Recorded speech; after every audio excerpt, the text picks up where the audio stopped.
para sa mga pumili ng pile 1, you versus your person. So, ano nga ba ang iniisip ng person mo towards you? Unang-una, we have here the Queen of Pentacles in upright position.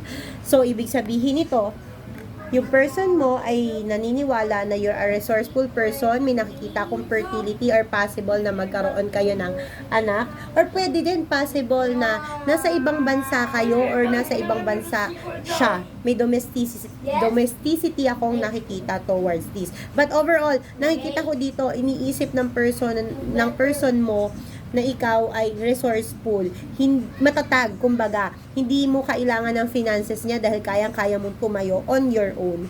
Nakikita ko din dito na he's looking for reunion towards you, namimiss ka na yata ng person mo, sana all. Okay? And with the Page of Wands in upright position naman, nakikita ko dito, ang tingin sa'yo ng person mo, you're very active, lahat ng bagay gusto mong aksyonan, meron kang mga bagong projects, your person sees you as an active kid.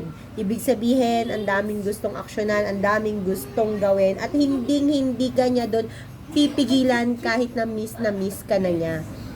Okay, ito naman yung napipil mo towards your person. Ang sabi dito, parehas kayong namimiss nyo ang isa't isa at gusto nyo nang makasama ang isa't isa. With the Four of Wands in upright position, gusto nyo nang makasama ang isa't isa at gusto nyo ng reunion. Okay? Kaso nga lang, sa ngayon, kinakailangan mong mag-focus sa trabaho kasi alam mo na hindi rin pa siya yung tamang tao na parang masusuportahan ka with regards of your finances. And you're doing everything para magbago ang lahat towards the relationship. Ibig sabihin, ginagawa mo lamang ang lahat ng bagay na to, nagpapakabisi ka, nagpapakapokus ka sa mga pangarap mo para sa better future together with him if ever na magkaroon kayo ng reunion with the Four of Wands in upright position.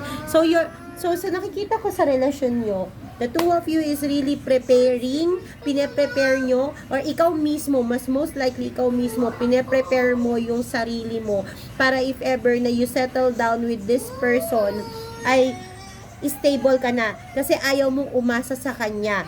Okay? Thank you!